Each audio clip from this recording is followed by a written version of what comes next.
যখন হজরত নূহ আলাইহিসসালাম সেই বিশাল নৌকা তৈরি করছিলেন, তখন রোজ এক বৃদ্ধা মহিলা তার ছোট্ট একটি পোটলা নিয়ে সেখানে আসত আর জিজ্ঞেস করতেন, বাবা কবে রওনা হব?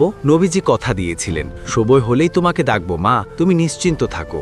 তারপর সেই ভয়ঙ্কর দিন এলো, আসমান জমিন এক করে মহাপ্লাবন শুরু হলো। তাড়াহুড়োয় হজরত নূহ আলাইহিসসালাম কিন্তু ওই বুড়ি মায়ের কথা বেমালুম ভুলে গেলেন। তুফানে সব তছনছ হয়ে গেল। পানি কমার পর নবীজি ভয়ে ভয়ে শহরে ফিরে এলেন। এসে তো তিনি চারদিকে ধ্বংসস্তূপ, অথচ ওই বুড়ি মায়ের ভাঙা কুড়ে ঘরটা যেমন ছিল তেমনই দাঁড়িয়ে আছে, ভেতরে মিটমিট করে আলো জ্বলছে। নবীজিকে দেখে বৃদ্ধা সহজ গলায় বললেন, কিরে বাবা, নৌকা কি তৈরি?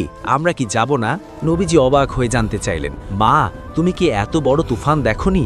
বৃদ্ধা বললেন, কই না তো বাবা, একদিন শুধু আকাশটা একটু মেঘলা ছিল আর কয়েক ফোঁটা বৃষ্টি পড়েছিল, ব্যাস এটুকুই। নবীজির চোখে তখন পানি।